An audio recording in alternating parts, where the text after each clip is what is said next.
Paris 1942, रोशनी वाला शहर। Nazi लोगों ने अंधेरे में डुबो दिया था। सबके दिल में डर था, सिर्फ बाहर वाले दुश्मन का नहीं बल्कि अंदर छुपे राक्षस का भी।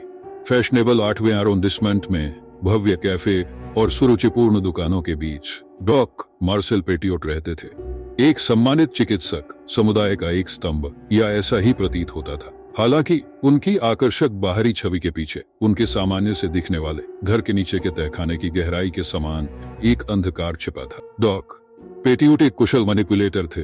उन्होंने युद्ध से भाग रहे लोगों की निराशा का फायदा उठाया, उन्हें अपने घर में सुरक्षित आश्रय का प्रस्ताव दिया। उन्हें यह नहीं पता था कि वे एक आश्रय में नहीं बल्कि एक डरावने भूलैया में उतर रहे हैं, जिससे बचने का कोई रास्ता नहीं होगा। अपने घर के अंदरूनी हिस्से में पेटियोट ने एक भयावह यातना कक्ष का निर्माण किया था। यहाँ उसके पीड़ितों का भयानक अंत हुआ।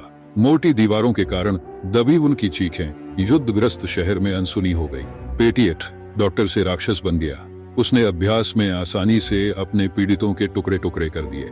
उनके अवशेष उसके तहखाने में भरे हड्डियों के बढ़ते ढेर में जुड़ गए, जो उसकी भ्रष्टता का एक गंभीर प्रमाण था। लेकिन पेटियोट का आतंक का शासन हमेशा के लिए कायम रहना तय नहीं था। उसका एक इच्छित शिकार अलार्म बजाकर भागने में सफल रहा। पुलिस ने उसके घर पर धावा बोल दिया, लेकिन वहां नर्क का दृश्य देखने को मिला। डॉक्टर पेटियोट पर उनके भयानक अपराधों के लिए मुकदमा चलाया गया। शहर, जो कभी भरोसा करता था, अब उसकी बुराई की गहराइयों से भयभीत हो गया है। उन्हें दोषी पाया गया और मौत की सजा सुनाई गई। अपनी फांसी की सुबह पेटियोट का अंत गिलोटिन के व्यापारिक छोर पर हुआ।